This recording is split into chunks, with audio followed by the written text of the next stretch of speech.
Vous ne devriez pas investir dans le private equity. Du moins, pas sans avoir compris tous les sujets de cette vidéo. Aujourd'hui, je vais vous présenter l'iceberg des dangers auxquels vous vous exposez en tant qu'investisseur en private equity.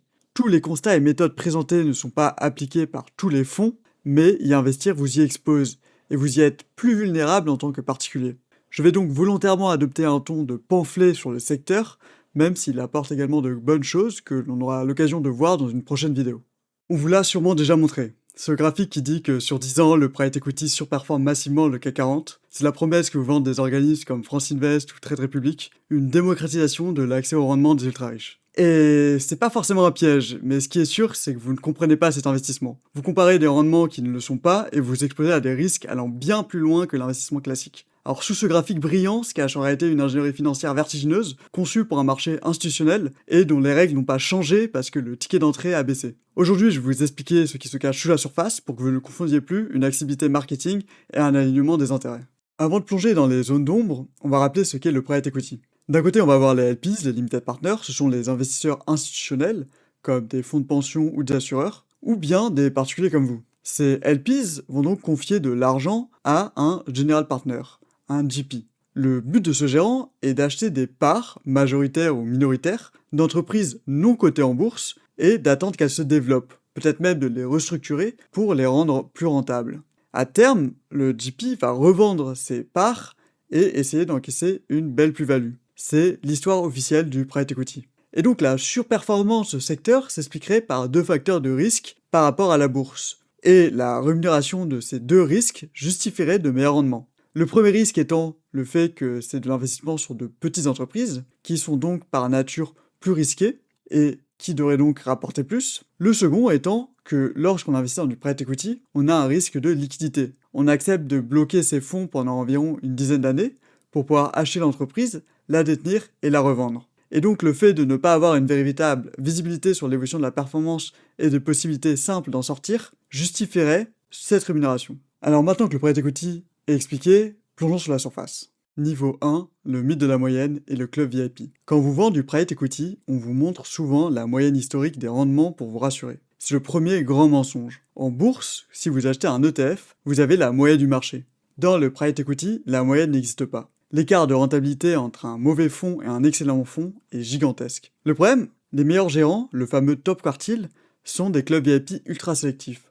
Si vous n'êtes pas un investisseur historique ou que vous n'arrivez pas avec des milliards, vous restez à la porte. Résultat, les nouveaux entrants doivent souvent se contenter des fonds médiocres. Et c'est là que le piège se referme, parce que contrairement à la bourse, où vous pouvez corriger le tir en un clic, le private equity est un mariage forcé de 10 ans. Si vous réalisez que votre fonds sous-performe, et que vous voulez en sortir avant la fin, votre seul échappatoire est le marché secondaire. Mais attention, sur ce marché complexe où les investisseurs s'échangent leurs tickets, le billet de sortie coûte cher. Vous devrez souvent revendre vos parts avec une forte décote, c'est-à-dire directement à perte. Pire que ça, en tant que particulier, il vous sera même parfois impossible d'avoir accès à ce marché secondaire, et donc l'idée d'une échappatoire disparaît.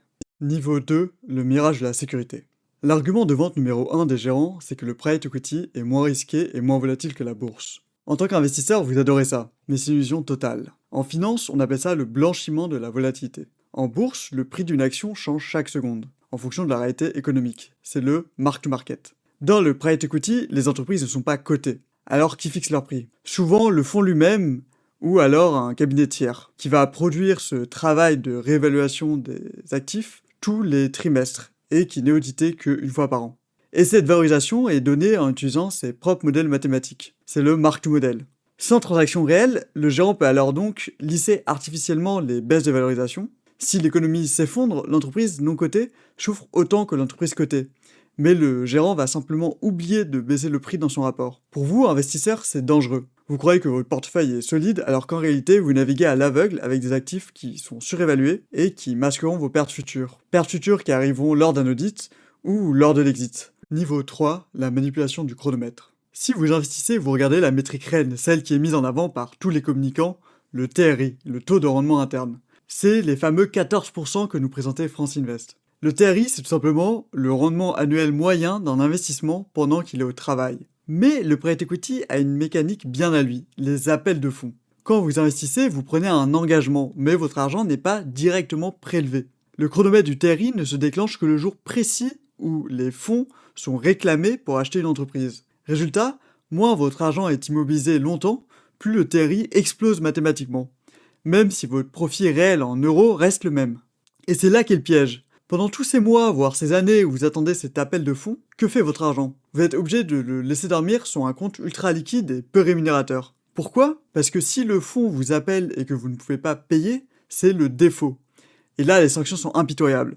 Vous risquez non seulement de lourdes pénalités financières, mais surtout de perdre l'intégralité de l'argent que vous aviez déjà investi dans ce fonds. Le TRI affiché est donc spectaculaire, mais il masque une réalité, le fait qu'une partie de votre capital est restée bloquée, et le plus souvent à un taux zéro ou à un taux très faible.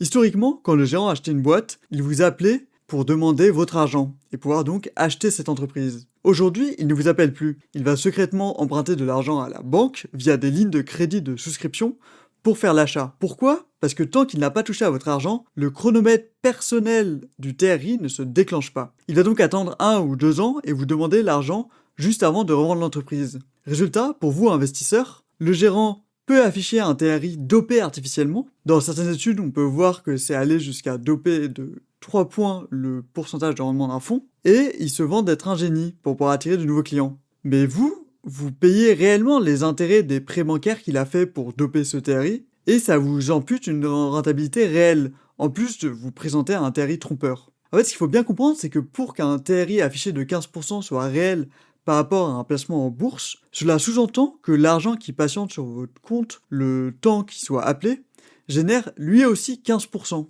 Ce qui est évidemment impossible, étant donné que avoir un rendement de 15% en étant très liquide n'existe pas réellement sur le marché sans prendre de risques. Votre rendement réel sur la totalité de votre capital immobilisé est donc quasiment tout le temps bien inférieur au TRI magique qu'on vous vend. Pour pallier à cette complexité, les institutionnels déploient des modèles sophistiqués de gestion de liquidité basés sur une analyse fine des indicateurs macroéconomiques. Leur stratégie repose sur une souscription volontariste à une multitude de fonds, non seulement à des millésimes différents, mais également au sein d'une même année pour lisser les comportements des gérants face au cycle économique. Ce calendrier croisé permet de synchroniser mécaniquement les appels de fonds, c'est-à-dire les sorties, et les distributions, les entrées. On est donc sur une architecture de pilotage rigoureuse, quasi inenvisageable pour un investisseur particulier qui se retrouve par défaut exposé à un risque de liquidité et de concentration qui n'a pas les moyens structurels de couvrir. Alors comparé à un TRI d'un placement en private equity à un rendement à la bourse n'est pas seulement faux parce que votre argent est illiquide, mais aussi faux parce que le TRI est très simple à doper pour un gérant de fonds. Heureusement, vous avez des nouveaux modèles proches de la bourse, les fameux LTIF. Ce sont les ETF du private equity. C'est par exemple les fonds qui sont vendus par Trade Republic et qui sont gérés notamment par Apollo Equity. Eux se basent sur le time weighted return. C'est-à-dire que dès que vous mettez l'argent, le chronomètre tourne. À moins que, niveau 4, un alignement des intérêts.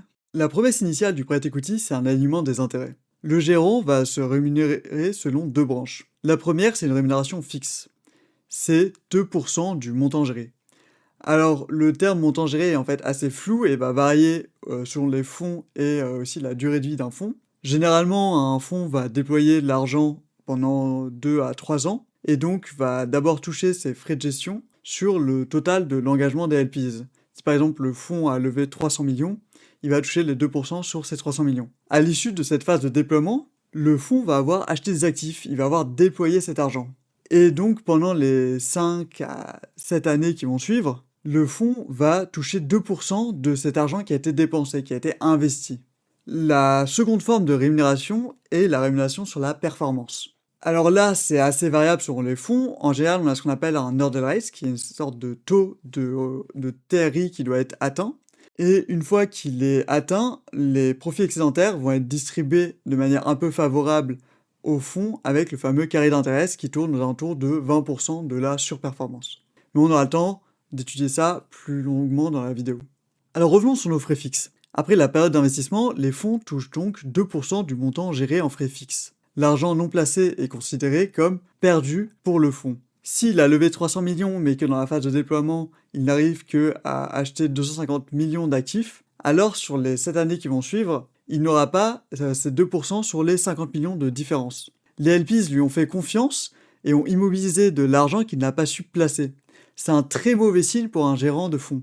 De plus, il ne pourra donc pas profiter de la rémunération de frais fixes sur cet argent non placé. Et donc les fonds sont poussés à tout investir, quitte à perdre de la rentabilité. Parce que les frais fixes, eux, sont sûrs, alors que les frais de surperformance, la rémunération de la surperformance n'est, elle, pas du tout assurée. Et donc tous les fonds vont essayer de déployer tout l'argent qu'ils ont levé, quitte à que ça les empêche de toucher leur prime de surperformance. Dans le cas très particulier des LTIF, donc les fonds distribués par Trade Republic, les frais de gestion démarrent dès que vous mettez l'argent. Et donc, on voit bien là le problème, c'est que sur ces espèces de nouveaux ETF du private equity, en fait, vous mettez de l'argent dès le début, et cet argent au niveau du fonds peut très bien rester en cash, mais vous allez quand même être taxé dessus, et payer des frais de gestion importants, alors que le fonds n'a strictement rien fait avec cet argent. Alors pour vous donner un ordre de grandeur, c'est entre 1 à 2% sur les fonds distribués par Trade Republic. On a donc un vrai problème sur les frais fixes, parce que finalement, ces frais fixes, qui sont donc une rémunération assurée par le fonds, entraînent les fonds à déployer le plus possible et sont prêts à dégrader la performance pour s'assurer cette rémunération. Mais si malgré tout le fonds arrive à atteindre ces 8%, la vraie question est comment la distribution de la performance fonctionne. Et pour ça, on a plein d'astuces qui vont à l'avantage du gérant. La première astuce, c'est ce qu'on appelle le deal by deal. Dans le modèle américain, la performance n'est pas jugée sur l'ensemble du fonds, mais entreprise par entreprise. Si le gérant fait un coup de maître sur sa toute première revente, il encaisse immédiatement son bonus. Si les années suivantes, toutes les entreprises font faillite, et que le fonds est globalement en perte, c'est tant pis pour vous. Le gérant s'est déjà enrichi massivement et de manière précoce, et c'est à vous de supporter l'intégralité du désastre. Alors pour contrer ça, on vous propose une clause qui s'appelle le clawback, c'est-à-dire si le gérant a trop pris au début et que le fonds coule, alors il doit me rembourser. Et en fait, souvent cette clause est plus une illusion qu'autre chose. Parce que le gérant va s'arranger pour que ça soit calculé de manière nette d'impôt. Comme on ne peut pas demander à le fisc d'annuler l'imposition, et qu'on ne peut pas non plus demander à des analystes de payer plus que ce qu'ils ont à leur compte en banque, de rembourser plus que ce qu'ils ont, et bah ils vont demander de ne rembourser que ce qui reste de cet argent, de manière nette d'impôt. Sauf que souvent, vous avez fait face à des fonds qui disposent d'une cinquantaine d'analystes qui vivent aux quatre coins du monde. Et donc, retracer la fiscalité est très compliqué. Alors, ces situations se corrigent généralement via un taux d'imposition hypothétique qui est proposé par le fonds. Et forcément, le taux qui est retenu, c'est toujours le taux le plus haut des 50 analystes, pour ne pas qu'un analyste se fasse dépouiller de manière illégitime. Sauf que les analystes qui ont une fiscalité avantageuse se retrouvent donc à garder une grande partie de l'argent qui ne devrait pas leur revenir, et ce, au détriment de l'investisseur. Ensuite, on a une seconde astuce qui s'appelle le catch-up. Si vous vous souvenez bien, on a un 8% qui est un hurdle rate qui est en fait attendu par le fonds. C'est-à-dire que tant que vous n'avez pas touché votre hurdle rate, qui donc sont aux alentours de 8%, vos 8% de performance, les gérants ne vont pas toucher de la performance, ils ne vont pas profiter de la performance du fonds. Et donc, pour se protéger, les gérants aiment bien inclure une clause qui s'appelle le soft hurdle. C'est une protection, c'est-à-dire que dès que le fonds arrive à atteindre ces 8%, 100% des profits suivants vont être employés à ce qu'ils rattrapent votre performance. Et donc, très souvent, ça va être assez long et assez difficile en fait de dépasser le hurdle rate une fois qu'il est tapé, parce qu'il faut d'abord que le gérant arrive à se mettre au même niveau que vous, pour que vous soyez à part égale une fois que ce hurdle rate est rentré. Et donc, fondamentalement, ce qui est vraiment visé par un fonds de private equity, c'est pas les 15% qui vous sont présentés sur les fameux documents marketing, mais c'est plutôt le hurdle rate qui est mis en avant par le fonds. Et quand on voit en plus le marché français, on se rend compte que la majorité des fonds peinent à atteindre le hurdle rate. Et donc 8%, c'est déjà un très bon rendement pour du private equity. Bon, en somme, le private equity ne se limite pas à financer l'économie réelle. C'est une architecture complexe où l'ingénierie financière dicte la performance, tant vis-à-vis des entreprises acquises que des financeurs. La différence avec la bourse est ici fondamentale. Quand vous achetez une action, vous détenez exactement le même actif qu'un fonds de pension. Vous avez les mêmes droits et la même exposition au marché. A l'inverse, l'accès au private equity pour le particulier est souvent une version dégradée du modèle institutionnel. Faute d'accès aux fonds de premier quartile, de diversification réelle ou de levier de recours efficace en cas d'abus, l'investisseur dit retail se retrouve souvent sur un terrain où les conditions de jeu sont biaisées. Ne confondez pas donc une accessibilité marketing et un alignement des intérêts. Derrière les promesses de rendement que vous font ces nouveaux distributeurs se cache en réalité une asymétrie profonde qu'il est crucial de mesurer avant d'investir. Alors j'espère que vous avez aimé cette vidéo, qu'elle vous a permis de comprendre les dangers d'être un investisseur retail dans des fonds de private equity. Si vous avez des remarques ou des commentaires à faire, je vous invite à le faire en section commentaires et je me ferai une joie de vous répondre. Sinon, vous pouvez toujours faire un petit tour sur ma chaîne pour essayer de voir si d'autres vidéos vous intéresseraient ou laisser un petit like, ça me ferait très plaisir. Merci à vous.